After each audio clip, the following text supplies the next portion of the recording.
আমি যে জায়গায় দাঁড়িয়ে আছি এটা পূর্ব কাঠগড় উত্তর পতেঙ্গা দক্ষিণ বিল মাদ্রাসা গলি সংলগ্ন ফুলের গোড়ায় দাঁড়িয়ে আছি।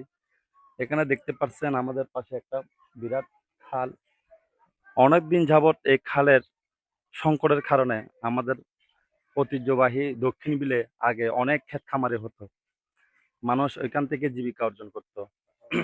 আজ অনেক দিন খালটা প্রায় মৃত অবস্থায়, ধরতে গেলে প্রায় মৃত অবস্থায়। এই সংস্কার কাজটা যদি যতদিন না হয় ততদিন পর্যন্ত আমরা এই দুর্ভোগ থেকে আমরা কি বাঁচতে পারবো না।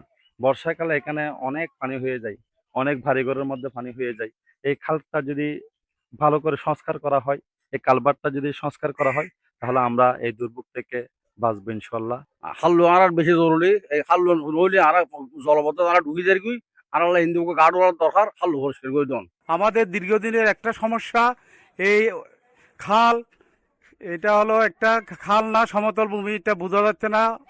আমরা দীর্ঘ 17 বছর এইখানে জলবদ্ধতায় কষ্ট পাচ্ছি, কারণ এখানে আমাদের ফসল তরি তরকারি কোনো কিছু হচ্ছে না।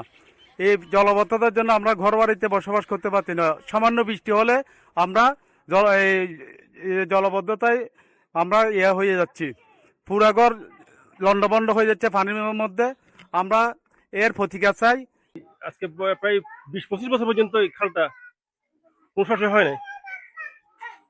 অনেক কমিশন আসছে, অনেক কমিশন গেছে, অনেক লোক আছে, কিন্তু উপর দিয়ে পলিথিন নিয়ে চলে যায়, কিন্তু আর পরিষ্কার হয় না। এটার কারণে বর্ষাকাল আমাদের কুমোর সময় পানি হয়। ছেলে মেয়েরা স্কুল কলেজ যাওয়ার যে কি কষ্ট, এটা বলার মতো না। ঘরের মধ্যে তো ঢুকে পানি বেশি। আর এটার মধ্যে গাড়োয়ার দিলে বেশি ভালো হতো। গাড়োয়ার দিলে ভালো হয় কি, আর ভাঙি পড়ে না। ভাঙতে ভাঙতে ভাঙতে সমান হয়ে গেছে। এই খাল দিয়ে শুধু আমাদের এই এলাকা না, দুমপাড়া, নাইকপাড়া, হিন্দুপাড়া, কাঠগড় সব পানি দিয়ে যায়। ইভেন জিম প্ল্যান্টটাকেও পানি দিয়ে যায়। তো বিশেষ করে এটা মেয়র মহোদয়ের আমার অনুরোধ, এটা যেন উনি দেখে।